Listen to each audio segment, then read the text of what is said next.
Vamos a iniciar la enseñanza.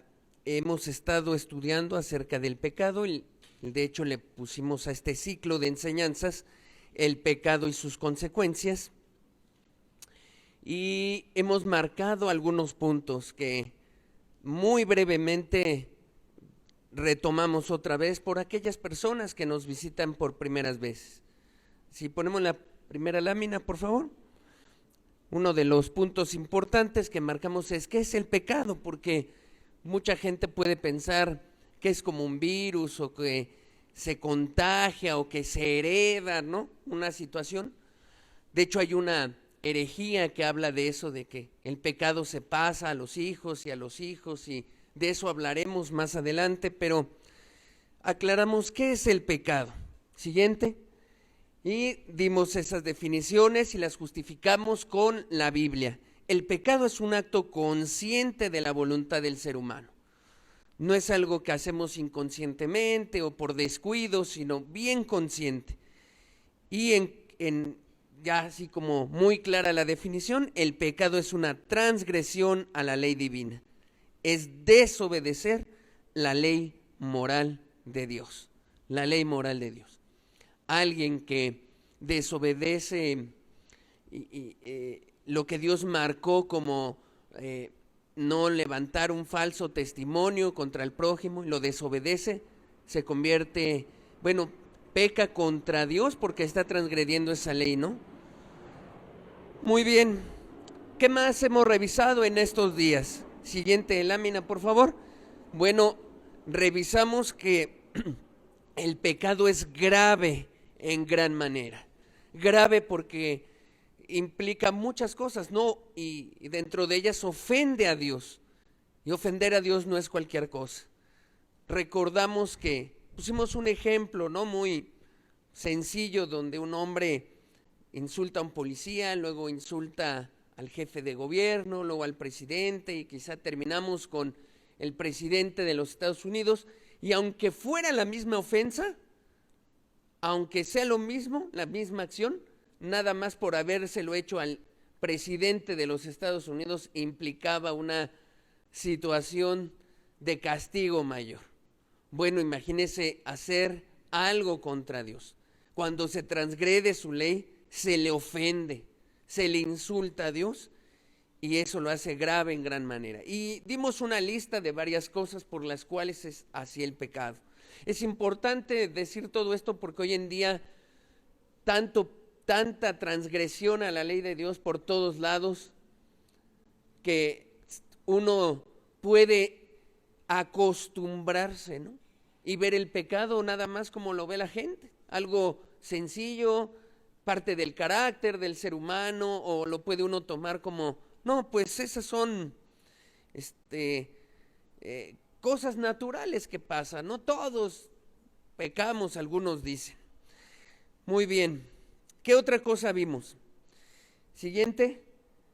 Vimos que el origen del pecado estaba en Satanás, que él insertó el pecado en el universo y después Adán y Eva lo insertan en este mundo. Y Satanás no los obligó, no los amenazó ni nada. Ellos voluntariamente pecaron contra Dios. Pero el pecado tiene su origen en Satanás, y veíamos que Dios había creado de una manera perfecta a Satanás. Mire, vamos a revisar con cuidado más adelante algo que es acerca de las herejías que abrazan las personas para justificar y decir, no, no se puede dejar de pecar, no se puede, porque algunos han hablado acerca de, hay una naturaleza pecaminosa en nosotros que nos impide, ya nacimos así. Vamos a hablar de eso y vamos a decir que todo eso es una mentira. Vamos a hablar con la escritura y poner fundamentos claros para no abrazar engaños y para que sea usted libre de verdad de pecar. Pero, pues, yo le puedo adelantar con esto. Cuando Dios creó a Satanás no había naturaleza pecaminosa para nada. No había tal cosa de que había nacido ya con algo. No, Dios lo creó perfecto. Vimos un texto muy claro que decía es el sello de la perfección. Y sin embargo pecó. Cuando Adán y Eva pecaron, tampoco traían naturaleza pecaminosa o algo así, y sin embargo, ¿qué? Decidieron pecar. Pero bueno, vamos a revisar eso con detenimiento. ¿Por qué hablamos tanto acerca de este tema? Porque una persona que no entiende con exactitud lo que es pecar delante de Dios, lo que es el pecado, no puede arrepentirse de verdad. Y no puede entonces acudir a Jesús como su genuino Señor y Salvador. Tiene que haber una claridad muy importante, muy específica acerca del pecado para que uno pueda entonces decir, caray, claro que necesito un Salvador. ¿Por qué? Porque soy un esclavo de todo esto. Muy bien, ¿qué más vimos? Como el pecado es algo que originó Satanás, el pecado es diabólico. Y la verdad es que ahí hablamos palabras muy fuertes, decíamos que no es cualquier cosa. Cada vez que uno miente, pues es algo diabólico. De hecho, la Escritura dice con mucha claridad, el que practica el pecado, pues es un hijo del diablo. Y son las palabras quizá más fuertes, pero vienen en la Biblia.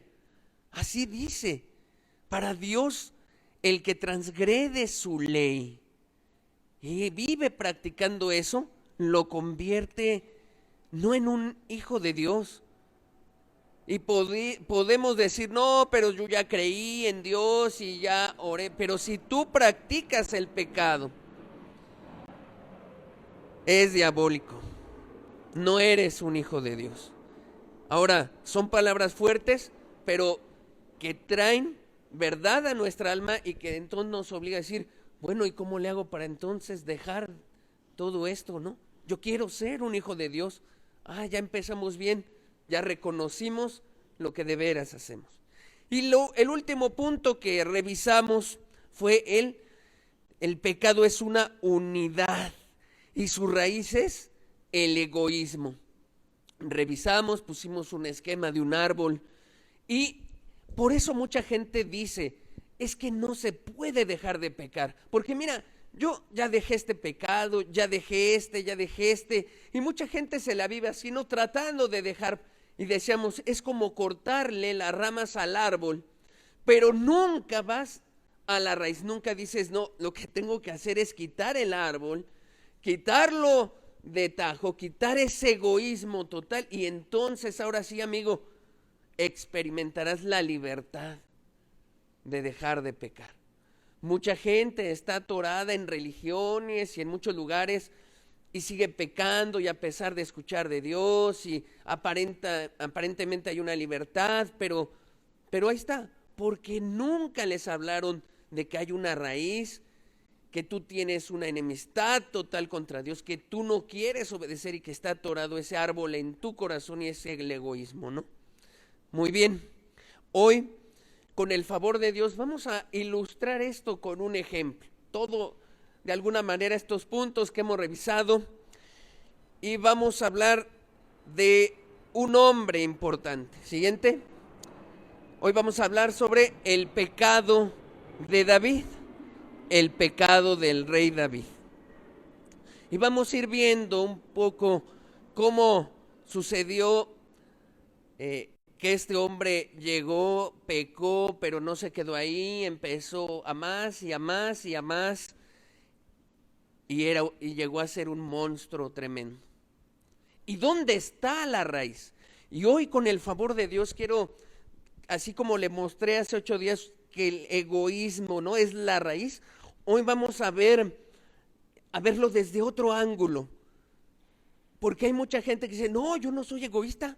Si yo ayudo a mucha gente y me doy por y ayudo y me desvivo, y cuando yo veo necesidad hago, y la gente no se siente egoísta, no. Pero hoy vamos a ver como que desde otro ángulo ese egoísmo en el corazón, para que Dios pueda hablarnos y decirnos, caray, pues creo que sí hay egoísmo en mi vida y lo tengo que quitar para sacar este árbol que está aquí, este pecado. Amén. Bueno, vamos a orar y vamos a pedirle su ayuda a Dios. Padre, Háblanos conforme a nuestra necesidad, desde las personas que están buscándote, Señor, y que tienen necesidad, los que a lo mejor no se acercan con tanta necesidad y creen que su vida está muy bien, los que ya llevamos un rato caminando, Señor, contigo, pero que aún estamos en este mundo y somos susceptibles a pecar. Háblanos a todos, Señor, que la exposición de tu palabra alumbre el entendimiento, Señor, en el nombre de Jesús. Amén. Muy bien, déjeme ilustrar un poquito antes de entrar con David, ilustrar un poco el pecado con esta anécdota que escuché. Un hombre se acercó a un cazador, pero pues no profesional, sino un cazador de los que hay en el monte, pues para ver cómo cazaba conejos para su familia. Entonces ellos pues no tienen grandes herramientas o sofisticadas, sino estrategias para hacer la caza de esto. ¿Qué hizo? ¿Qué le platicó a este hombre? Le dice, mira, lo que hago es lo siguiente. Llego a un lugar por donde sé que andan los conejos y pongo ahí comida. Pero no pongo trampas, nada. No, nada más dejo ahí comida. Entonces, ¿qué pasa? Pues me doy cuenta que llega el conejo y al principio tiene como que no se acerca, tiene un sentido ahí de alerta que le dice, no, mejor algo puede pasar, y no se acerca. Al siguiente día vuelvo a colocar comida fresca, ya se va acercando un poco más. De hecho, reconoce todo el territorio, lo vigila detenidamente, no pasa nada, se va acercando. Así dice, pueden pasar algunos días en el que el conejo ya reconoce el lugar y a lo mejor hasta lo marca, ¿no? Lo marca con su olor, su aroma, y ya lo deja identificado, y entonces se acerca y prueba el alimento que le dejé. Ahí empieza como que la buena estrategia, dice, porque después, ya que él va con confianza acercándose y acercándose cada día y cada día, pues llega un momento en que inserto a lo mejor una vara extraña ahí, de repente aparece, se le hace extraño, pero ya el lugar ya lo tiene aromatizado, reconocido, ya es parte de él. De todos modos se acerca y no se va dando cuenta que voy construyendo la trampa en la que él va a caer, hasta que él está confiadísimo y dice, el conejo entonces se acerca, como siempre, toma su alimento y ¡zas!, la trampa se llevó a cabo. Amigo, yo le cuento esta anécdota con una idea. Así es el pecado. Así el pecado actúa en la vida, es muy atractivo, deleitoso, para satisfacer los deseos. Así es tan atractivo muchas cosas, desde que uno es joven, grande, es atractivo, y uno como que va, al principio como que tiene sus reservas. Recuerdo yo la primera vez que alguien me invitó y me dijo, mira, fúmate este cigarrito. Y yo la verdad es que hasta temblaba para agarrarlo, pero me aguanté mucho porque están alrededor todos tus amigos y te están mirando, ¿no? Como que, ay, ¿no sabes agarrar un cigarro? Y tú como que, ay, te aguantas porque te están viendo tus amigos y te van a hacer burla. Pero la verdad es que eres de cierta manera como que, híjole, mejor no, o hasta usas frases, no, ahorita no tengo ganas, aunque no fumes, ¿no? No tengo ganas y no me vas a obligar ahorita, yo fumo cuando quiero, aunque no lo hayas hecho, pero dices, no, mejor, ahorita no. Pero van sucediendo muchas cosas alrededor de la vida, de tal manera que los deseos, lo atractivo, y cuando ves que de repente no pasa nada, como el conejo que dice, no pasó nada, no fui atrapado. No. Así es el pecado. Así la gente cuando comete un pecado contra Dios, cuando lanza una blasfemia contra Dios y dice, pues no me cayó un rayo, no morí en un accidente como me han dicho, tanto juicio que luego predican y no pasó nada, y no pasó nada. Y de repente otra persona ya cayó, quizá en un adulterio de corazón, codiciando a alguien, y otros ya cayeron en otro, y no pasa nada. Ya robé en el trabajo algunas cosas, es más, no se dio cuenta de esto. Y no pasó nada, no se dio cuenta el jefe, no se dio cuenta que hice trampa en esto, y así se va efectuando hasta que un día eres esclavo del pecado y te ha tomado, y de repente como que eres exhortado con fuerza de parte de Dios a decir: déjalo, te está dañando y transgredes mi ley, y como que te sientes atrapado y atorado porque ya eres presa de él. Y no es que no se pueda, se puede con una decisión, pero es que ha sido tanto lo que practicaste ese pecado y anduviste en ese pecado, y tanto desarrollaste pasiones por ese pecado, que claro, cuesta trabajo dejarlo, cuesta mucho trabajo dejarlo, pero sí se puede. Pero la gente como que medio lo intenta, medio quiere dejar algo y dice: no puedo. No, es que es difícil porque abusaste, estás atorado en una trampa tremenda, pero sí se puede. Y más si determinas y le pides ayuda a Dios y le dices: Dios, quiero ser libre de todo esto, podrás ser libre. A eso vino el Hijo del Hombre. Amén. Muy bien. Eso también lo platico porque eso pasó en David. No es cualquiera el rey David. Cantábamos hace un rato, ¿no? Decíamos que el corazón David, ¿no? Pues de alguna manera estaba cerca de Dios. Fue un hombre grande. Ha de haberse caído algo. Muy bien, pongamos la siguiente lámina, por favor.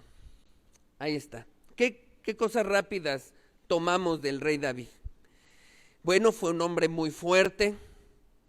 Yo creo que hasta más fuerte que muchos de los que estamos aquí, o a lo mejor más fuerte que cualquiera de los que está aquí. Un hombre fuerte, ¿no? Vigoroso, de batallas. O sea, leer en la escritura todas las batallas que enfrentó, a quienes enfrentó, y a sus 50 años él estaba tan fuerte para enfrentarse en la guerra. Te habla de una persona con un físico, una salud fuerte, fuertísima, que más buscaba estar muy cerca de Dios, el rey David, muy cerca. Tú lo puedes ver a través de sus salmos. Al principio iniciamos esta reunión leyendo el Salmo 23, ¿no? Y te dice qué tan cerca estaba de Dios, pues era su pastor. Dice: Jehová es mi pastor, nada me faltará. Mira, decía David: Él alimenta mi alma diario, me suple mi sed diario, todo lo suple Dios diario, no me falta nada. Fue el rey más importante de la Biblia. Hubo muchos reyes en la Biblia. Está Saúl, ¿no? El que le precede, pero pues usted valora la vida del rey David y lo que la escritura, todo lo que le dedica, ¿no? En capítulos a la vida del rey David, pues dice uno, creo que fue el más importante. Que más fue escogido por Dios y unificó las tribus de Israel. No hizo cualquier cosa. O sea, fue un guerrero, peleó por Dios, unificó, estaba tan cerca de Dios, fue ministrado por Dios de una manera que no sé si todos nosotros tenemos una comunión así tan profunda como la tenía David. ¿Qué más? Fue un profeta de parte de Dios. Siguiente, fue un ministro de alabanza. Compuso salmos, y algunos de esos hasta la Biblia te marca que algunos hasta cantos. No solo se quedó como en un poema, sino también llegó a ser cantos. Y la verdad es que David tenía mucho de parte de Dios, muchísimo. Un hombre que pudo estar tan cerca de Dios. ¿Qué más? Siguiente. Ahí le habíamos puesto previo, fue un gran avivador. Pues déjame decirte que él en la cueva de Adulam ministró a los peores. Fueron con él y él los cambió con la gracia que Dios le había dado. Y ahí en primera de Samuel 22, del versículo 1 a 2, dice: yéndose luego David de allí, huyó a la cueva de Adulam, y cuando sus hermanos y toda la casa de su padre lo supieron, vinieron allí a él. Y se juntaron con él todos los afligidos. Imagínense, gente afligida en una cueva. Y ahí estaba David, que con la ayuda de Dios los ministró, los ayudó, los restauró. ¿Qué más hizo? Y todos los que estaban endeudados. Y todos los que se hallaban en amargura de espíritu. Bueno, gente que la verdad tal vez no quieres juntarte con ella y dices: no, este amigo le debe a todos, ¿quién lo va a querer, no? O este amargado, este hombre afligido, a lo mejor deprimido, ¿no? Sin embargo, David, con la gracia que Dios le había dado, de esos endeudados, amargados y afligidos se levanta, ¿no? Los ayuda, los consuela, los ministra y forma de ellos, ¿no?, un grupo de valientes como no se presentó jamás. Bueno, entonces no es cualquiera David, de veras que hizo mucho por Dios, ¿no? No es cualquier cosa. Ya quisieran muchos ministros decir: 400 hombres he restaurado, 400 que eran sus soldados, ¿no? Que restauró, que les ayudó a ver la vida diferente. 400. Hay ministros que no pueden decir ni una sola alma se ha convertido, y qué tremendo, qué triste, ¿no? Pero mira David, ¿no? Ayudando a afligidos, endeudados, amargados, gente que no le veías futuro. Él los hizo capitanes de pelea y grandes. Y si tú lees más acerca de David en Primera de Samuel, en ese libro, y Segunda de Samuel, y en Crónicas, pues te vas a dar cuenta que esos guerreros que levantó de veras fueron guerreros. Ellos a su vez derrotaron a otros gigantes, los hermanos de Goliat, hicieron grandes cosas. O sea, no fue así como que además como que restauraciones a medias que hizo David, ¿no? Sino que gente que de veras se comprometió por Dios y peleó por Dios, ¿no? De verdad, gente genuina. ¿Qué más hizo David? Pues escribió salmos, como te decía, al menos 73 salmos. Él escribió de los 150, 73 salmos. A lo mejor se dice fácil, pero escriba usted uno inspirado por Dios y que bendiga a las personas, y que eso que escribió ministre, ayuda, fortalezca a una persona. No, David, la verdad es que reflejaba todas las experiencias que podía tener el alma humana. En sus salmos refleja el gozo, la tristeza, la angustia, el dolor, el consuelo. Dios prácticamente, David ahí en los salmos refleja toda su alma. Tú lo puedes conocer a través de sus salmos, de los momentos de angustia que vivió, pero cómo confió en Dios. Es más, ¿cuántos de nosotros hemos estado en momentos difíciles en la vida y Dios nos ha ministrado con un salmo de David y nos dice: mira, hoy cantábamos, ¿no? Oh Jehová, muchos son mis adversarios. Cantábamos eso, ¿no? Muchos son los que vienen contra mí, ¿Cuántos hemos sido ministrados por eso y que decimos: cómo se han multiplicado mis enemigos, desde los físicos y los espirituales? Ahora que estoy buscando a Dios con seriedad, parece que tengo más problemas. Y cómo eres ministrado hasta por algo que ya escribió el rey David.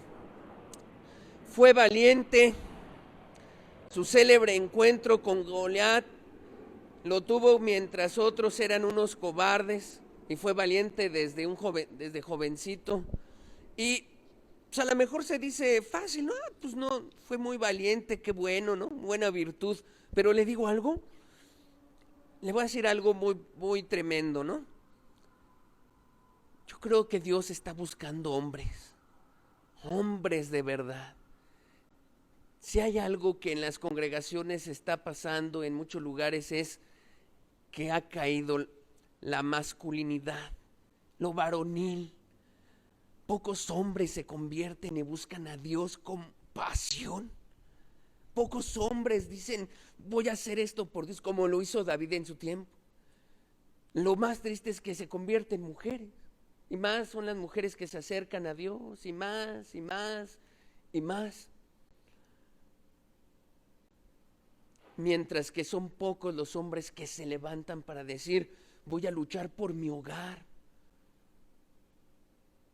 por mi familia. Mi familia tiene que dar testimonio de que hay Dios vivo en la tierra. Tiene que darlo. Casi ya no hay de eso. Se está viniendo eso abajo. Ya no digamos que no, es que si aceptamos todo esto de la situación de la identidad de género y toda esa filosofía, no, seamos nada más concretos en un hombre como este, un hombre de verdad, valiente, que luchó las batallas. ¿Qué tanto estamos peleando hoy por nuestra familia? Porque nuestra esposa, hijos, nuestra vida dé testimonio de verdad que hay Dios en la tierra. Se necesitan hombres que se levanten y se conviertan por Dios, que le puedan decir al pecado, basta. No importa que sea tan gigante el pecado como Goliat, que lo puedas vencer con la ayuda de Dios. Eso se necesita hoy. Pelear de verdad, morirse en la raya.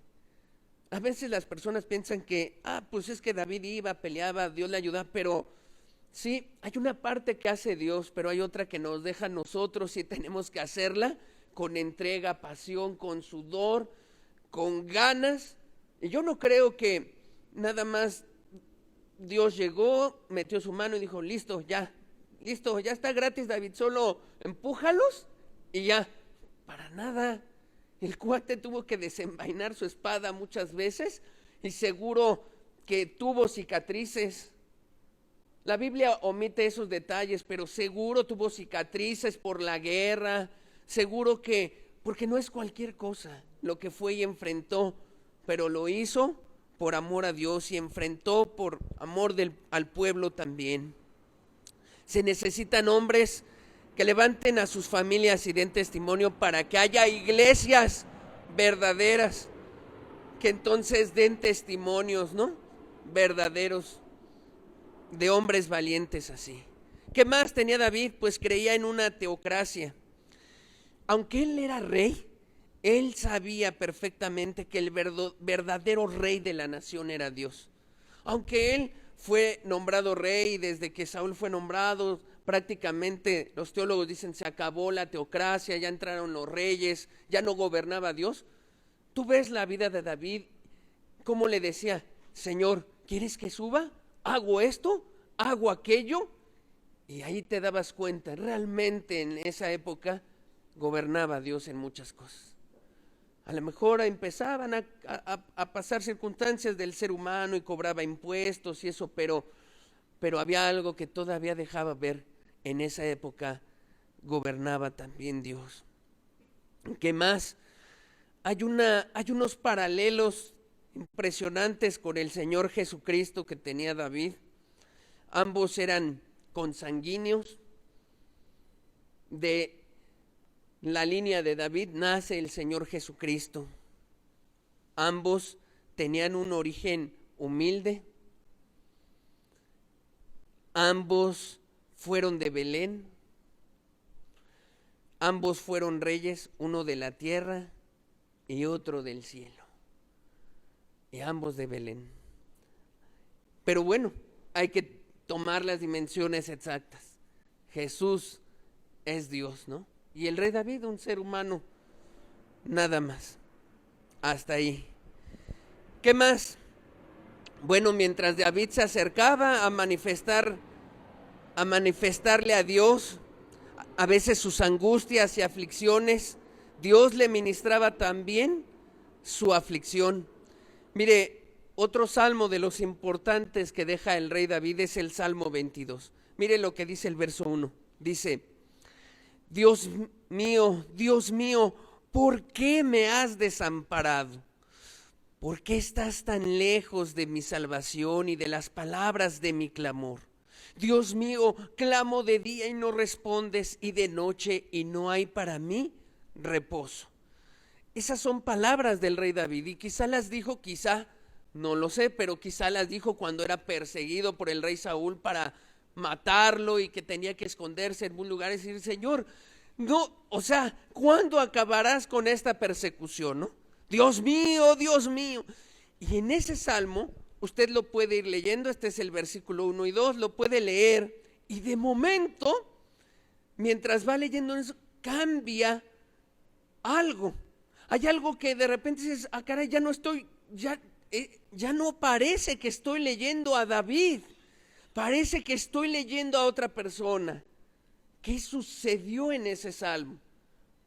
Bueno, era tal la comunión que Dios tenía con David que cuando iba y le expresaba sus aflicciones, mire, Dios le dejaba ver sus propias aflicciones también. Le decía: David, ya escuché tus aflicciones, ahora te voy a platicar las mías también. Te voy a platicar mis aflicciones. Y entonces David empezaba a conocer el corazón de Dios. ¡Ah! ¡Qué tremendo! Mire, leamos el Salmo 22 ahora en el versículo 15. Vea lo que le empieza a decir Dios o a ministrar. Dice: como un tiesto se secó mi vigor, y mi lengua se pegó a mi paladar, y me has puesto en el polvo de la muerte. Dice: porque perros me han rodeado, me ha cercado cuadrilla de malignos, horadaron mis manos y mis pies. Contar puedo todos mis huesos, entre tanto ellos me miran y me observan. Repartieron entre sí mis vestidos y sobre mi ropa echaron suertes. ¿De quién habla? De Jesús. A David no le horadaron las manos y los pies. Entonces de repente, mientras David contaba su aflicción, de repente ya Dios le estaba platicando: oh David, un día mi lengua se va a pegar a mi paladar, tendré tanta sed. Y empieza a describirle la aflicción de Jesús. ¡Qué tremendo! Entonces, David de verdad no era cualquier hombre. Tenía una comunión profunda con Dios. Profunda con Dios. Y entonces, ¿qué pasó? ¿Qué pasó? ¿Qué le sucedió? ¿Por qué pecó si tenía tal comunión? Bueno, este mensaje pues va dirigido a todas las personas, porque hoy estamos hablando del pecado, pero también va dirigido a la iglesia de Dios que camina, ¿no? Que camina con Dios para decir: guárdate, cuídate, no tomes a la ligera todas estas enseñanzas que hablan del pecado. Si tú has sido libre, mira, hasta los más fuertes pueden caer como David. Hasta los más fuertes pueden caer. Entonces, guárdate. Y sobre todo en este mundo que cada día está más complicado, y si tú te das cuenta, tal vez no tenemos una persecución física, pero hay una persecución espiritual. Vas a tu trabajo, pecado por aquí, pecado allá, vas a esto, en el transporte, por todos lados, ahora hasta los libros de texto de los niños, y por todos lados te invitan a pecar. En un mundo así que nos ha tocado vivir, la reflexión acerca de esto es conveniente. Y dos, pues hay que detectar dónde estuvo esa raíz de la que hemos hablado, ¿no? De la que hemos estado hablando. ¿Qué pasó con David? ¿Por qué no? ¿Qué le sucedió? ¿Y por qué se le echó esa raíz de pecado y lo atoró? Vamos allá. Segunda de Samuel, capítulo 11, versículo 1, dice: aconteció al año siguiente, en el tiempo que salen los reyes a la guerra, que David envió a Joab, y con él a sus siervos y a todo Israel, y destruyeron a los amonitas y sitiaron a Rabá. Pero David, dice, se quedó en Jerusalén. Fíjese que para muchas personas, ontólogos dicen que ahí estuvo la caída de David. Dicen, mire, David tenía que salir a la guerra, tenía que haber peleado y ahí ya está ahí ya podemos mirar la caída de David. Y yo le pienso mostrar algo mayor todavía. Ahí eso contribuyó ya, ahí el árbol ya lo traía sembrado. Pero haga de cuenta que esa estancia de David, ese relajamiento ahí, lo único que hizo fue echarle más agua a su arbolito. ¿Para qué? Para que sacara más frutos. Le digo, muchos han atribuido a la caída de David ahí, haberse quedado sin ir a la guerra. Pero la verdad es que el arbolito ya estaba desde antes ahí como que sembrado y creciendo, a lo mejor pequeñito. Y todo esto lo único que hizo fue detonar más. Bueno, para entender mejor ese pasaje, déjeme decirle algo. Se hacían 2 campañas militares al año, una en primavera y otra en otoño. ¿Por qué? Porque en verano, el verano en esos lugares son calurosos en extremo, y entonces pues los soldados pueden deshidratarse. No es óptimo pues para hacer la guerra. Ellos planeaban 2 campañas militares, una en invierno y una en primavera y otra en otoño, y evitaban el invierno y el verano por el frío extremo y el calor. También los cronistas calculan que David tenía aquí unos 50 años en este momento. No era joven, tan jovencito, tampoco era una persona que no podía sostenerse. No, 50 años, se sentía vigoroso él, pero esa era más o menos su edad. También se ha dicho que en algunos pasajes de la Escritura, que hay líderes que le aconsejaron y le dijeron: no participes ya en la guerra activamente porque puedes salir ya herido, y si te matan a ti, David, ya estás grande, le decían, y te matan a ti, entonces se apaga Israel, y ya pues muerto el rey, ya no podemos hacer nada. Así que sí hay versículos que hablan acerca de que le recomendaban: David, no participes ya activamente en la guerra. Pero eso no quiere decir que él no podía llegar, porque muchos reyes lo hacían así, llegar hasta donde estaba la batalla y desde un punto estratégico con algunos soldados alrededor dirigir todo, ¿no? Mientras el batallón va a la guerra. Él podía desde ahí dar ánimo moral, dar pues sí, tener un liderazgo moral y de estrategia y de muchas cosas para que el ánimo de la gente no se viniera abajo. Él podía haber hecho eso sin estar exactamente metido y peleando, con hacer presencia en el campo de batalla desde un lugar, verlo arriba desde algún animal montado, o verlo en una tienda, o verlo desde un monte, ¿no? Con algunos otros. Le iba a infundir mucho aliento a las personas, a los soldados sobre todo. Dicen: ahí está David, ¿no? Seguro está orando él y Dios lo escucha, y tiene una relación tan cercana con Dios que lo escucha, y yo creo que eso le inyectaba mucho ánimo al pueblo. Pero ¿qué pasó? Pues no fue, y David, dice ahí, y David se quedó en Jerusalén. David no estaba haciendo un buen uso de su tiempo. Siguiente versículo, el número 2, dice: y sucedió un día, al caer la tarde, que se levantó David de su lecho. y se paseaba sobre el terrado de la casa real. Y vio desde el terrado a una mujer que se estaba bañando, la cual era muy, muy hermosa. Bueno, aquí se aparece esta mujer como algo muy hermoso. Así se aparece el pecado.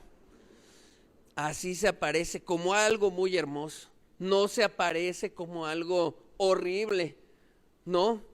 De hecho, se necesita discernimiento espiritual para poder en medio de lo tan sutil que es el pecado y sabroso decir, no, podrá verse muy atractivo esto, pero me hago a un lado. Se necesita tener mucha claridad. Mucha gente ya no la tiene y está ciega y no se da cuenta de todo lo que hace. Pues aquí David se quedó viendo desde el terrado. Y hay varios puntos, ¿no? Uno, vea que al caer la tarde el amigo se levanta apenas a esa hora. Ya es tardecito y apenas se va levantando. Apenas se va levantando David de su lecho y se paseaba por ahí. ¿Qué más? La mujer se estaba bañando y no dijo, oh, no tengo que ver eso, mejor regreso. Tampoco hizo eso David. Era muy hermosa, dice ahí, y te decía, así es el pecado. Algo así de hermoso es aquello que te va a meter en problemas. Así de hermoso es aquello que te va a llevar a perder tu alma. Así de hermoso es aquello que va a llevar a perder tu libertad y te va a conducir al mismo infierno. Así eso hermoso o aparentemente hermoso te va a generar quizá un deleite y te va a decir no es, o más bien es inofensivo. Así es el pecado. No pasa nada, tú tranquilo, no sucede nada. La gente así reacciona, ¿no? Cuando peca, dice, pues no me hizo nada Dios, sigo completo, no me siento mal. O usted cree que, por ejemplo, la persona que adultera sale y dice, creo que tengo un grano y algo. No, para nada. Sale y dice, aquí no pasó nada. La gente que roba, que miente, no dice, híjole, Dios me ve y algo me pasó, seguro que va a La gente considera, no me pasó nada. Hasta ha de ser una mentira todo eso de que te hablan del pecado y de juicio. Sí, hasta el día de hoy sigo enterito y no ha pasado nada. No, nada más que no ves tu condición. Eres un esclavo del pecado y si hoy te llamaran a ser libre, tal vez estarías tú preso de muchas cosas porque sabes todo lo que tienes que decidir. ¿Qué más podemos decir? Bueno, la ociosidad en la que estaba ahí David no solo es la ausencia de actividad, porque muchos de nosotros necesitamos descanso en ocasiones. O sea, no es pecado que uno diga, voy a descansar y voy a quedarme, me siento agotado, tengo que descansar. Eso no es pecado, ¿no? Más bien, la ociosidad tiene que ver con una actividad sin propósito, como cuando la gente nada más anda perdiendo el tiempo y va para allá, va para acá y no hace nada y no tiene un propósito, ¿no? Te los encuentras aquí, te los encuentras allá, te los encuentras por acá y como que, ¿y qué haces por aquí? Pues por aquí ando. La vida no está para eso. La vida está hay que trabajar, hay que hacer muchas cosas, construir, hay que hacer muchísimas cosas, pero hay gente que se la vive sin propósito, se anda nada más perdiendo el tiempo, por aquí, por allá, visitando a unos, visitando a otros. Bueno, amiga o amigo, que no tienes que trabajar o tienes que hacer algo. A David toda esta actividad sin propósito. Tal vez necesitaba un descanso, pero esa actividad sin propósito le abonó a su árbol. David estaba más... y mira este punto o esta reflexión. David parece que estaba más seguro en el campo de batalla que en el terrado de su propia casa.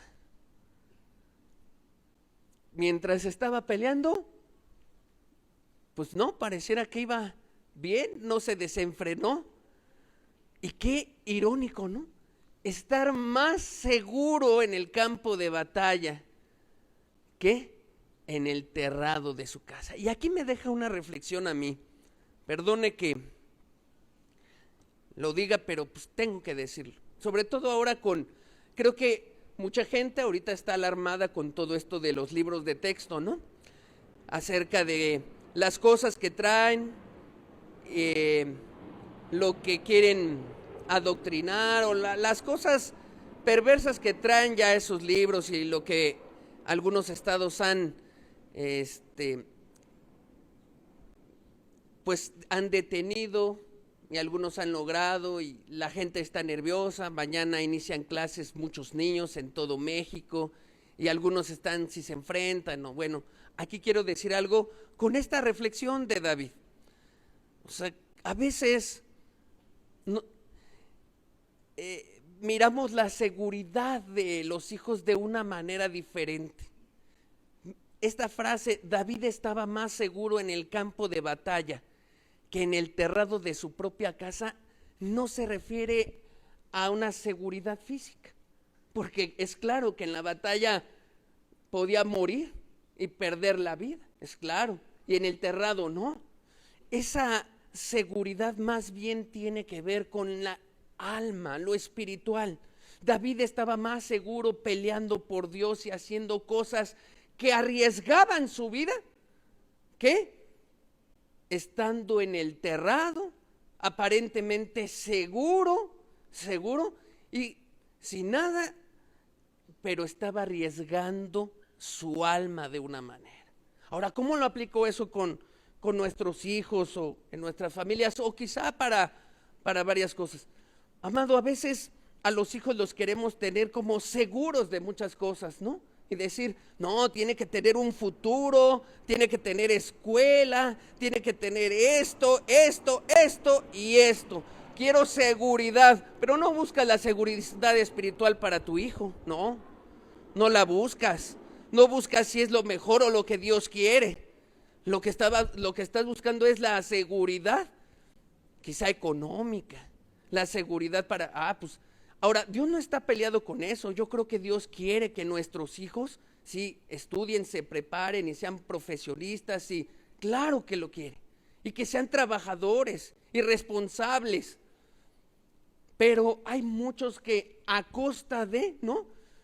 Mandan a sus hijos a la escuela sin problema. Pues a ver, si te entregan el libro, a ver qué pasa, y sin detalles, sin preocuparse, porque lo más importante es que tú vayas a la escuela y tus estudios. No, lo más importante no es tu seguridad espiritual. Amigo que me escuchas, a lo mejor tu hijo ya trae un árbol como el que vimos hace 8 días de egoísmo. Ahí ya se decidió por no buscar a Dios, ya lo trae ahí el árbol. Y al mandarlo allá, lo único que va a hacer es exponerlo como a David a más cosas para que ese árbol crezca, se fortalezca, se haga un troncote, menos quiera buscar a Dios, menos quiera buscar. ¿De quién es la responsabilidad? Hace tiempo un hermano me prestó un libro donde vi una frase que la verdad me atravesó. El libro era acerca de la educación de los hijos y sobre lo que podíamos hacer, y decía más o menos, voy a parafrasear lo que decía ahí. Dice, hay personas, padres de familia que le dicen a los hermanos en Cristo, ora por mi hijo, está muy mal, ora por mi hija, está muy mal, ora por él. Y claro, los hermanos en Cristo oran por él. Dice, pero tú, como papá, pides oración a eso y tú no has ni siquiera puesto el obstáculo, el freno, ni siquiera los frenas, es más, les propicias todo para la maldad. Y decía el libro, casi como hipócrita. No te atrevas a pedirle a la iglesia de Dios, ore por mi hijo, mientras tú ni siquiera te atreves a hacer algo por él, a obstruirle, a decir, no, tú no vas a hacer esto, tú no vas a hacer aquello, yo voy a vigilar para que esto no suceda. Dice, hipócrita, ¿cómo te atreves a pedirle? ¿Y crees que Dios te va a responder esa oración si Él te conoce? Te la vives pidiéndole a todos que oren por tus hijos, pero tú no haces nada. Los dejas que hagan lo que quieran. Qué tremendo, ¿no? Por eso digo, esta frase se aplica tremendo, ¿no? ¿Dónde quizá puede estar más seguro tu hijo? Quizá en lo que tú has considerado su terrado especial, su terrado para que ahí se desenvuelva profesionalmente, o quizá en otro lugar donde va a tener que pelear duramente, pero su alma no se va a perder. Su alma va a ser ganada para Dios. Ay, amado, que Dios nos levante, que nos haga despertar a muchas cosas, que nos haga reflexionar lo verdaderamente importante en la vida. Siguiente es una imagen acerca de ese árbol. Le damos al siguiente, hermano, de ese árbol que hemos mostrado. Y ahí empiezan los pecados de David. Una tibieza, un hombre que... Ahora, un tibio es aquel que primero estuvo caliente. No se puede decir que una persona que no se ha convertido a Dios es un tibio, porque la verdad es que primero tuvo que haber estado caliente para empezarse a enfriar, ¿no? Una tibieza, ya no era el hombre que peleaba, que buscaba, que quería pelear las batallas de Dios, ya se quedaba en su casa, ya estaba teniendo despropósitos en sus actividades, se paseaba en el terrado, se levantaba tarde. Quizá él lo que tenía que haber hecho era levantarse temprano y decir, bueno, Dios, no puedo ir a la guerra, pero clamaré a ti para que fortalezcas a todos los soldados allá en la guerra. Pero no lo hizo. Dice que se levantaba tarde, ¿no? Se paseaba. Ya era un tibio. ¿Qué más? Y ya otro pecado era el adulterio de corazón. Pero mire, el árbol ya está. Ya nada más estamos viendo ahorita, ¿qué? Los frutitos, las ramitas que tiene. En sí no tenía, o sea, si David quería quitar esto, no era nada más impedir ese adulterio.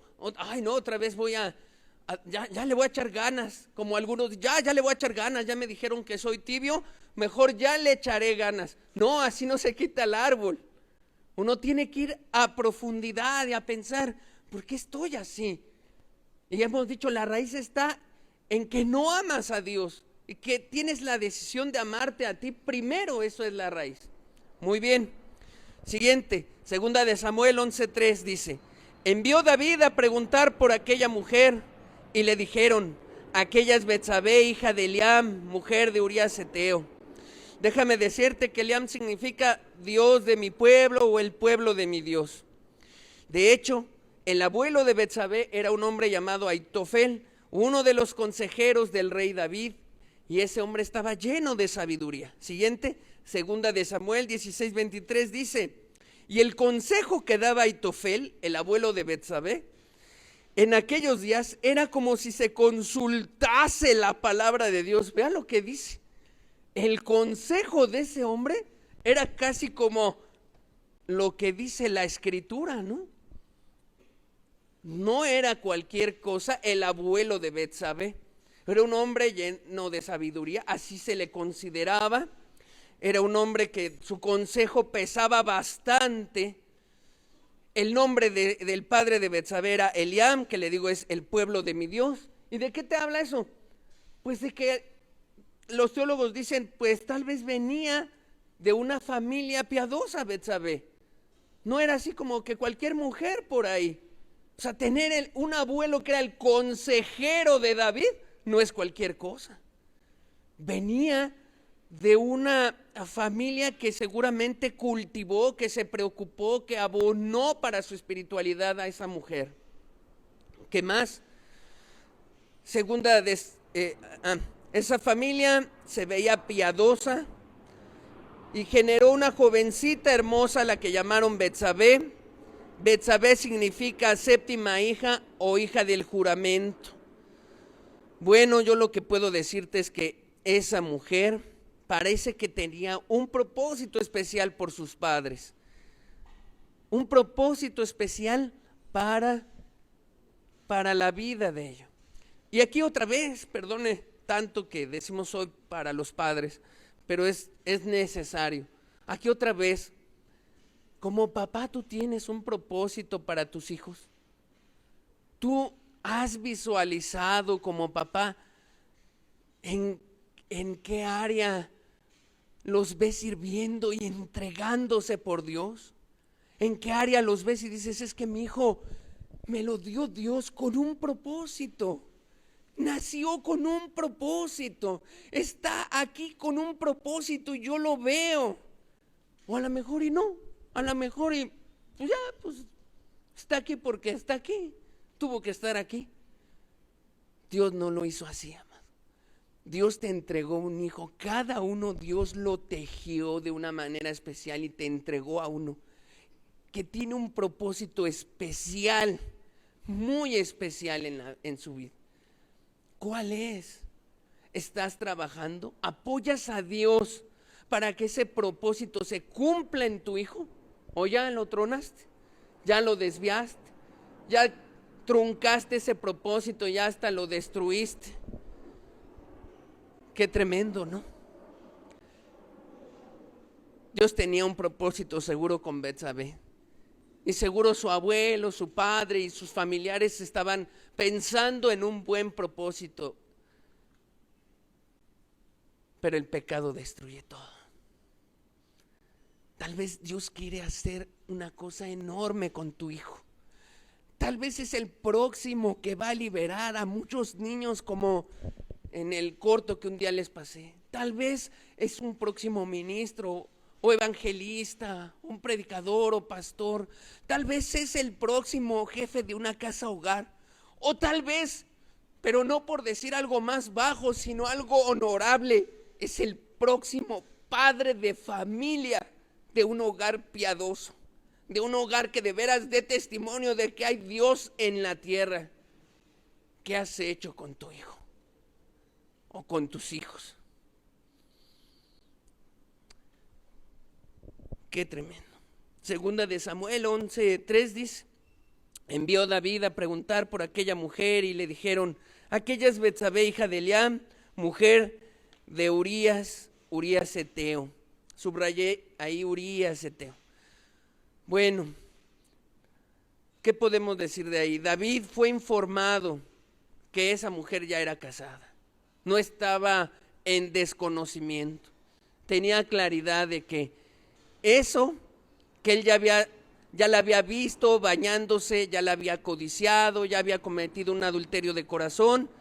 Y eso que iba a cometer, pues iba a ser algo tremendo porque era una mujer casada.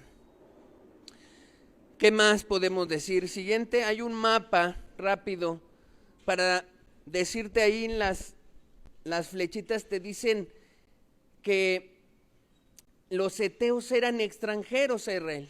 Urías era un extranjero. Urías Eteo. Por eso quise poner ese mapa para decirte, mira, viene desde el norte de lo que es Turquía. De ahí estaban los heteos.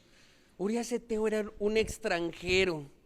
Un extranjero que se daba por pelear las batallas de Dios. Un extranjero que llegó quizá a las cuevas de Adulam, que sin conocer a Dios, porque en esas tierras que les iban a hablar del Dios verdadero, y que David se lo mostró y se convirtió. Urías Eteo era un extranjero, como lo fue Ruth, como lo fue Rahab, y como esos extranjeros que Dios usa, aunque son extranjeros, Dios los usa porque se disponen y dicen, aquí estoy, Dios, para servirte. Así estaba este Urías. No era cualquiera, era Urías Eteo, extranjero, y además un hombre valiente de David. Mira lo que dice también la escritura del segunda de Samuel 23, empieza en el 8 Y de ahí me salto hasta el 39 para evitar toda la lista de los valientes de David. Dice, estos son los nombres de los valientes que tuvo David: José, Basebet, el Tacmonita, principal de los capitanes. Este era Adino, el esnita, que mató 800 hombres en una ocasión. Y de ahí me salto hasta el verso 39 de ese capítulo para decir, y Urías Eteo. 37 por todos, 37 valientes de David. Cuando dice valientes es que iban a sobresalir de todo el ejército de David. Un extranjero, un hombre que abrazó a Dios, ¿no? Que abrazó de verdad porque no lo conoció desde su niñez. Un hombre que fue contado entre los 37 mejores de batalla de David, de los que dices, son mis amigos, no me traicionan. Ese era Urías Eteo. Y tenía un tesoro, Urías Eteo, especial: su mujer. Su mujer. Como cada uno de los que estamos aquí somos casados, y nuestro tesoro especial que Dios nos ha encomendado, nuestra esposa, a quien tenemos que cuidar. Qué tremendo, ¿no? Y David, contra su mejor amigo, un extranjero, pecó. Segunda de Samuel, capítulo 11, verso 4 al 8, dice, y envió David mensajeros y la tomó, y vino a él y durmió con ella. Luego ella se purificó de su inmundicia y se volvió a su casa. Y concibió la mujer y envió a hacerlo saber a David, diciendo, estoy encinta. Entonces David envió a decir a Joab, envíame a Urías Eteo, y Joab envió a Urías a David. Cuando Urías vino a él, David le preguntó por la salud de Joab. Miren lo hipócrita de David. Mire, hola Urías. Ay, ¿qué crees? Que estuve con tu mujer. No, el hipócrita le dice David, le pregunta, ¿cómo está tu salud? ¿Cómo está tu salud? La salud de Joab, la del pueblo. ¿Cómo va la guerra? ¿Cómo están las cosas? Platícame, Urías. Al fin que no sabes lo que acabo de hacer. Qué terrible, ¿no? Y ese hombre que estaba tan cerca de Dios y había cometido de las peores. Mira, así es el pecado, amigo. Cuando tú dejas crecer ese árbol, cuando tú tienes ese árbol, tú me puedes decir a mí, no, yo no voy a ser capaz de hacer eso. Tú puedes decirme eso, pero la Escritura y todo lo que te voy marcando dice que tú eres capaz de cualquier cosa, como lo fue David, porque el pecado eso hace en tu vida. El pecado te va poseyendo, te va esclavizando, y cada vez pide más y cada vez pide más y más. Y cuando te das cuenta, pierdes el dominio propio de muchas cosas. Ahí estaba David preguntando, ay, ¿cómo está la salud? Verso 8 dice, después dijo David a Urías, desciende a tu casa, lava tus pies. Y saliendo Urías de la casa del rey, le fue enviado presente de la mesa real. Aquí David estaba ya actuando con mucha hipocresía. Ya otro pecado más. Así actúa la gente cuando tiene que librar algo que ya sucedió, pecados que ya cometió, empieza a generar ese pecado que engorda el árbol todavía más. Ese pecado que engorda todavía más este árbol, la hipocresía. No ayuda. No es la hipocresía, no crees que es una ramita más que le salió al arbolito. Eso lo hace más gordo, te haces todavía peor, más difícil ayudarte. Una persona que al menos es genuina, íntegra, que reconoce y dice, estoy mal, ayúdenme. Miren, he hecho muchas cosas y terribles y no sé ni cómo salir.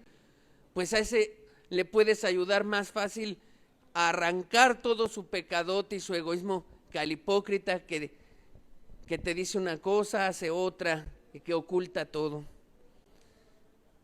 Aquí David estaba haciendo una triangulación ya muy asquerosa. Siguiente. Otra vez nuestro árbol, le pasamos rápido, por favor. Mire, ahí está la tibieza, la hipocresía. Y siguiente, y ya viene un pecado sexual. Y ahí estaba, ¿no? Y quizá hay más, pero estos son los que en la lectura vas teniendo acceso para ir identificando. Ahí estaba el rey David.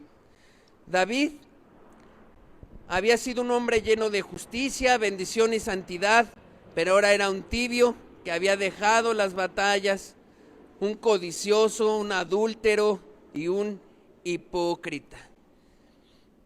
Y Dios quiso tratar con David, fíjese bien. A pesar de eso, Dios viene y trata con nosotros. Y ahorita le voy a mostrar algo muy profundo. Segunda de Samuel 11:9 dice: Mas Urías, aunque David lo había mandado a irse a su casa, durmió a la puerta de la casa del rey con todos los siervos de su señor, y no descendió a su casa. Bueno, ¿qué quiero decirte con esto? Urías prefirió cuidar la casa del rey. Dijo, no, yo no voy a descender a mi casa, yo me quedo aquí como buen soldado de la casa del rey David y cuido mejor su casa. Contrario a lo que David hizo con la casa de Urías. Contrario. Mientras él con su testimonio le estaba diciendo, no, David, el arca está ahí en la batalla. Yo no voy a descender ahorita a mi casa. Soy íntegro. Es más, voy a cuidar tu casa. Me voy a quedar aquí, voy a dormir aquí. Tú eres el rey, David. Mira cómo ese hombre íntegro de corazón, Dios lo usa para golpear la mente de David y hacerlo reaccionar. Porque mientras él cuidaba su casa, David había violado la casa de Urías Eteo. La había violado.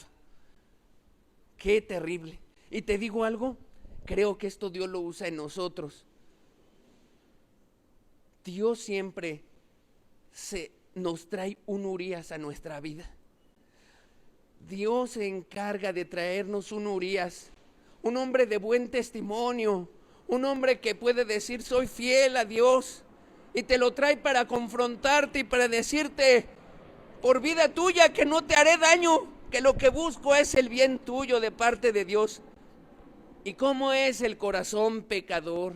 ¿Cómo es el corazón de un hombre que no quiere buscar a Dios? ¿Qué hace?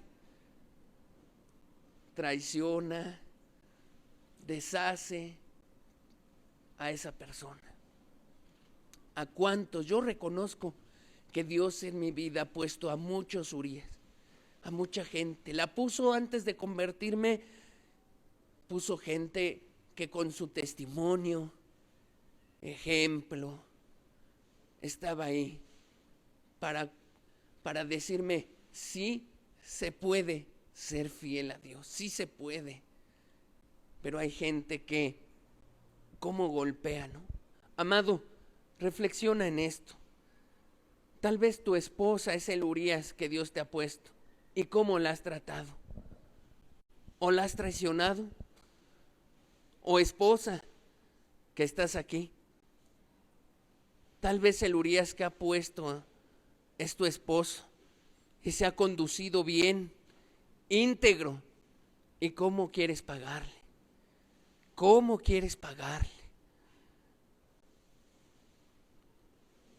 Hijos o adolescentes que están aquí, tal vez Dios les ha puesto a varios Urías, padres, amigos, gente que sí quiere buscar a Dios con seriedad.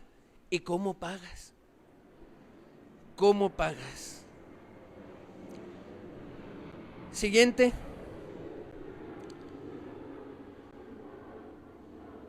Que Dios dice, e hicieron saber esto a David diciendo, Urías no ha descendido a su casa. Y dijo David a Urías, ¿no has venido de camino? ¿Por qué pues no descendiste a tu casa? Y Urías respondió a David, el arca e Israel y Judá están bajo tiendas, y mi señor Joab y los siervos de mi señor en el campo. Y había yo de entrar en mi casa para comer y beber y a dormir con mi mujer. Por vida tuya y por vida de tu alma que yo no haré tal cosa. No, primero estás tú. No había egoísmo en Urías. Estaba pensando primero en Dios, luego en su prójimo y al final en él. Ese era el corazón. Y Dios viene y confronta, pero luego el árbol está tan... Y David no se quedó ahí. Dice siguiente, del 12 al 13. Y David dijo a Urías, quédate aquí aún hoy y mañana te despacharé. Y se quedó Urías en Jerusalén aquel día y el siguiente. Y David lo convidó a comer y a beber con él hasta embriagarlo. Y él salió a la tarde a dormir en su cama con los siervos de su señor, mas no descendió a su casa. Mira el perverso de David, ya no solo siendo hipócrita, también tropezando a el justo Urías, hasta embriagarlo. ¿No te vas a dejar? Te voy a hacer caer entonces. Así es el pecado. A veces así pasa. O sea, viene alguien que quiere ayudarte y en lugar de como que corresponder, a lo mejor hasta lo influencias. No, mira, no es para tanto. No seas tan radical con el pecado. Ay, a ti te dijeron que se puede dejar de pecar. No es cierto. A ver, no, son unos exagerados. Yo te voy a decir, no se puede. No, nadie puede. Son exagerados, así que tú vente y sigue. No hay problema, déjalo poco a poquito. Y ahí te siembran un tropiezo tremendo. Un tropiezo tremendo. O el joven, ¿no? El adolescente que empieza a buscar a Dios y que le dice a sus amigos, oye, vamos a buscar, vamos a hacer esto. No, ya vas a empezar. Y en lugar de apoyar a ese amigo, terminan tropezándolo otra vez. Qué tremendo. Siguiente, 14 y 15, dice, venida la mañana escribió David a Joab una carta, la cual envió por mano de Urías. Y escribió en la carta diciendo, poned a Urías al frente, en lo más recio de la batalla, y retiraos de él para que sea herido y muera. Y eso hicieron. Se le dio, David mismo le dio una carta a Urías, en la que iba afirmada su muerte. O sea, qué descaro. Y entonces Urías tomó la carta, se la llevó, regresa a la guerra, la entrega al general. El general lee y dice, ponme a Urías ahí para que se muera ahí.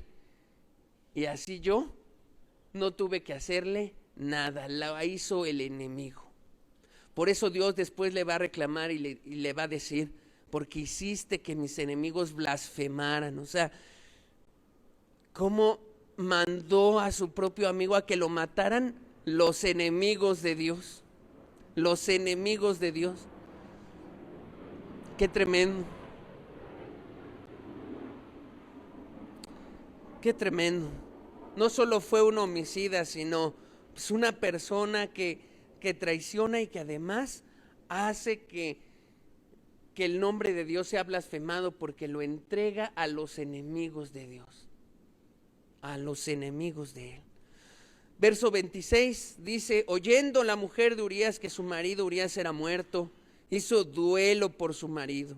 Y pasando el luto, envió David y la trajo a su casa y fue ella su mujer y le dio a luz un hijo, mas esto que David había hecho fue desagradable ante los ojos de Dios.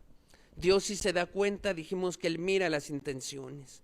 Y siguiente, ya rellenamos más el árbol, le damos todas las que... hasta ahí, hermano. Todas, si quiere de una vez ponerlas. Ahí ponemos más adulterios, pecados sexuales, homicidios, tropezar a un justo, corromperlo, ¿no? La hipocresía, tibieza, una soberbia, un orgullo, porque Dios trata con él, trata de ablandarlo a través del testimonio de Urías, y no, pues él se llena de orgullo todavía más. Al menos en la ley moral, la columna vertebral de los 10 mandamientos de la ley de Dios, pues hubo codicia en David, adulterio, falso testimonio, asesinato. Había quebrantado 4 mandamientos o más en la ley moral de Dios. Qué tremendo. Pero eso Solo es esa parte externa. ¿Qué estaba pasando adentro de David? Segunda de Samuel 12:1 dice: Jehová envió a Natán a David, el profeta Natán, y viniendo a él le dijo: había dos hombres en una ciudad, el uno rico y el otro pobre. Cuando Natán llega a David, habían pasado al menos 9 meses. En esos 9 meses este hombre se endureció de corazón, porque el pecado, conforme más tiempo pasa, más endurece el corazón del ser humano, menos ganas tienes de arrepentirte y de dejarlo. 9 meses y envió Dios al profeta Natán. Quizá Dios trató con él de otras maneras que la Biblia no describe, y como vio Dios que ya no se podía más, tuvo que enviar al profeta. Y entonces el profeta usa una anécdota, le cuenta una anécdota importante a David, y es así como lo prende en el pecado. Y pasamos al verso 7 y dice: entonces dijo Natán a David: tú eres aquel hombre. Así ha dicho Jehová Dios de Israel: yo te ungí por rey sobre Israel y te libré de la mano de Saúl. Y le va a describir todas las cosas buenas que Dios se había hecho por él, por David, y le va a decir todas las consecuencias de su pecado. Y le va a decir: y tu familia va a pasar muy mal, la espada no se va a apartar de tu casa, David, y tus mujeres serán tomadas y violadas como tú hiciste con Betsabé. De hecho, David pagó el cuádruple o más por lo que hizo, porque mire, él mata a Urías nada más, pero a él se le muere el bebé de Betsabé, se le muere su hijo Amnón, se le muere Absalón, se le muere Adonías. Una de sus hijas, Tamar, la hermosa hija de David, fue violada por su hermanastro. Las concubinas de David fueron humilladas públicamente por Absalón, su hijo, cuando se apodera del reino. Durante el resto de su vida, David experimentó una tragedia tras otra, tanto en su familia como en el reino. ¡Qué precio tan grande por esos pocos minutos de pasión con la mujer de su prójimo! Por unos minutos. Y así es el pecado, te engaña. Así es tan atractivo, dices: por unos minutos de esto que voy a hacer, una mentira, un robo, por unas cuantas cosas el hombre cambia eso, y las consecuencias son fatales. Y pareciera, a lo mejor David a esos 50 años ha de haber dicho: ¿cuándo pasará? Yo creo que pasaron algunos años en lo que sus hijos crecieron y empezó a cosechar las consecuencias de su pecado. Muchos dicen: ay, cómo Dios castigó a David. No, no lo castigó, solo cosechó, le informó las consecuencias de haber pecado y de haber hecho tanta transgresión. ¿Por qué? Porque al pecar perdió toda autoridad moral con su familia, toda. Perdió muchas cosas como rey, perdió todo, y entonces ya no tenía la autoridad para exigirle a sus hijos algo. El pecado trae consecuencias, y aunque tú no las veas ahorita, las vas a cosechar. Las vas a cosechar. Es una ley. Siembra, cosecha. Siembra, cosecha. La verdad es que le fue tremendo a David, y solo porque se arrepintió de corazón pudo, yo creo, resistir toda esa época con la ayuda de Dios, otra vez en su gracia, otra vez caminando con él, pero tuvo que pagar el precio de todas esas consecuencias. Verso 8, ya vamos a terminar. Y te di, dice, y te di la casa de tu Señor y las mujeres de tu Señor en tu seno. Además te di la casa de Israel y de Judá. Y si esto fuera poco, te habría añadido mucho más, le dice Natán, de parte de Dios a David. Verso 9, y aquí es donde está toda la raíz del problema. Mira lo que dice: ¿por qué pues adulteraste? ¿Por qué pues mataste? No, no le dice eso. Le dice: ¿por qué pues tuviste en poco la palabra de Jehová? haciendo lo malo delante de sus ojos. Mira la raíz de David. Mira la raíz de muchas cosas. Hace 8 días le llamamos egoísmo, pero hoy le vamos a llamar porque tuviste en poco la palabra de Dios, porque no le has dado el peso que realmente necesita la palabra de Dios. Cualquier persona que toma a la ligera esta palabra, que dice, no es para tanto, no, exageran en ese lugar, se meten conmigo y mi vida, exageran, toma en poco la palabra de Dios, desprecia la palabra de Dios. De hecho, la palabra menospreciar es la palabra hebrea basá, que significa tratar despectivamente, burlarse, no hacer mucho caso. De modo que todas estas acciones de David, que estaba declarando a Dios, estaban siendo como burlas y decir, no me importa tu palabra y lo que tú has dejado, no me importa. Amado, así empieza el pecado.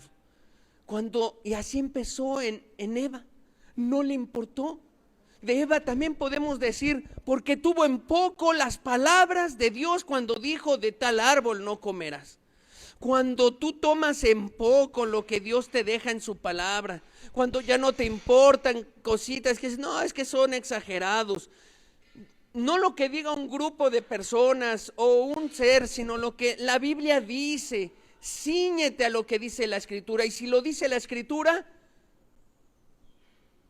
lo dice la Escritura, y te queda de dos: o le haces caso o tomas en poco la palabra de Dios. Hay personas que mientras la Escritura dice no dejar de congregarse, como algunos tienen por costumbre, eso dice la Escritura, lo dice Dios en el libro de Hebreos.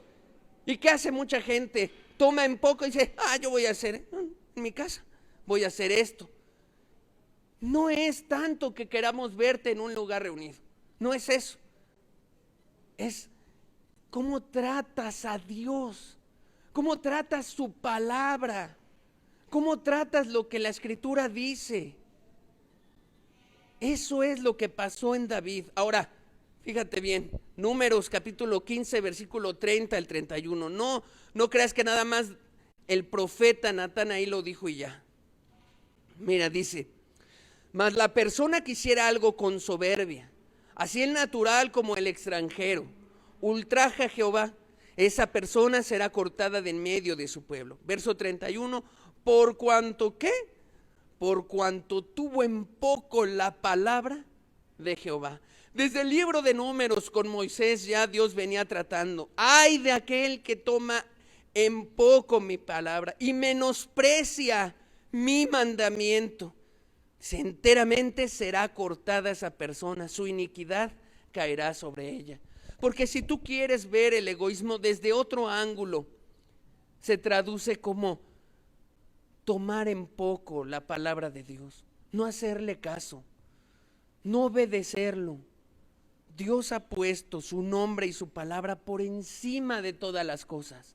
Una persona que no tiene egoísmo es una persona, mira, está ceñida a lo que dice la Escritura, respeta la palabra de Dios, la ama, es su deleite. Lo que dice aquí, lo guarda, lo sigue, camina con ella. No sirve solo esto de adorno, la estudia.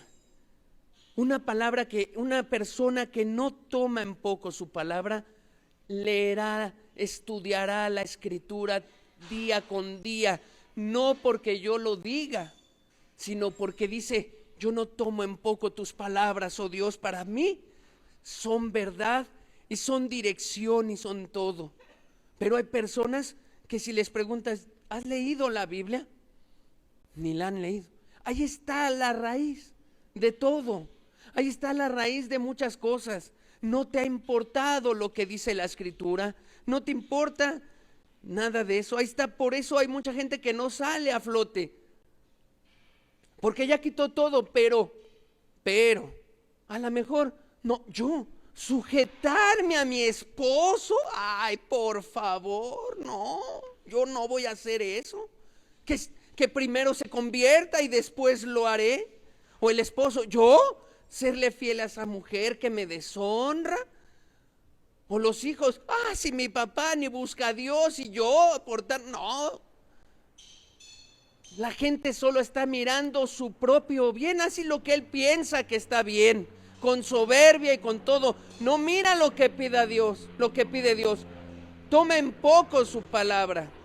Y así con cualquier mandamiento que le da, cualquiera. David no se desvió con pocas cositas, nada más dejó. O sea, no fue que, ya pecó porque, híjole, cometió adulterio. Ay, qué triste, qué descuido tan grande. No fue eso. Es que no tomó en serio la palabra de Dios. Y para que veas dónde empezó. Siguiente y ahorita regresamos al árbol final. Ahí, mire, ahí empezó. Dice, segunda de Samuel. Ahora me retrocedo. Todo esto que narramos está en el capítulo 2. Ahora me voy al capítulo 5. Dice, y tomó David más concubinas y mujeres de Jerusalén después que vino de Hebrón, y le nacieron más hijos e hijas. Este versículo revela la más grande debilidad del carácter de David, su marcado deseo por las mujeres.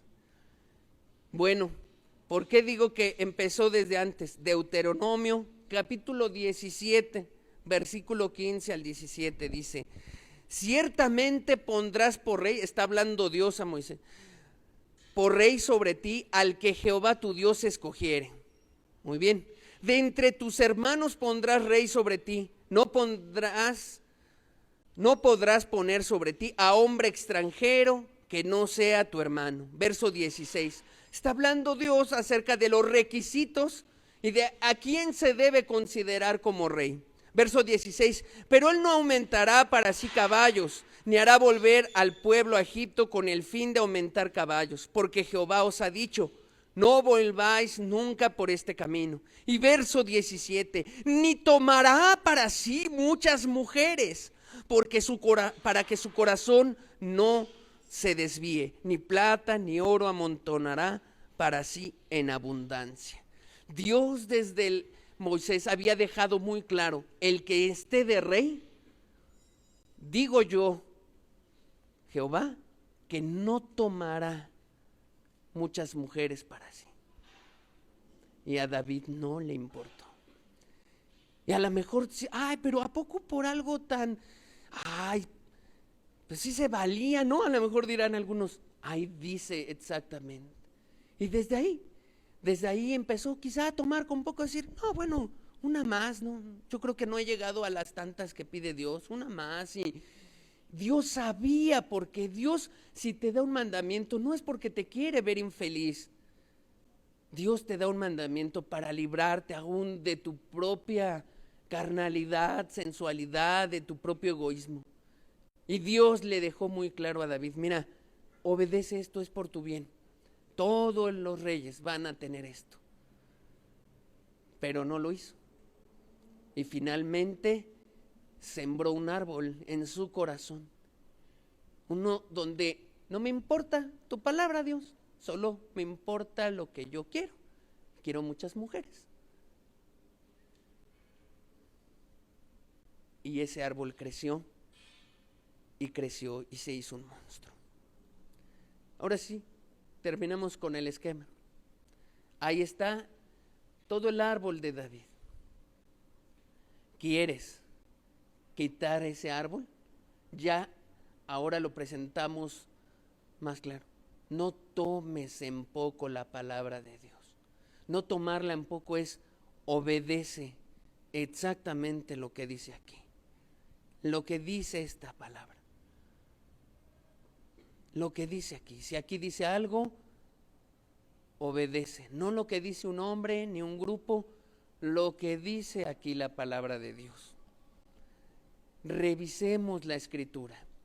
Creo que es un tiempo espiritual donde la iglesia, todos deberíamos de decir, revisemos la Escritura. Echemos otra vez una mirada a los principios y las verdades. Escudriñémosla, porque para Dios no es cualquier cosa tomar en poco su palabra. Ahí está la raíz de todo. Amén. Demos gracias a Dios y termina. Padre, te podemos pedir, Señor, líbranos de caer como cayó David. Pero también entendemos que hay una parte importante que tenemos que hacer nosotros, Señor. No solo es pedir tu ayuda sobrenatural que sí enviarás. También hay una parte importante y esa es decisión de cada ser humano, Señor. La decisión de no tomar en poco tu palabra. Darle la seriedad, la profundidad, el nivel que requiere, que está por encima de todo, al mismo nivel de tu nombre. Oh Dios, que nadie aquí tome en poco tu palabra, para que aún sean bendecidos por ti y sea arrancado del corazón todo egoísmo. Te lo pido en el nombre de tu Hijo Jesús. Amén.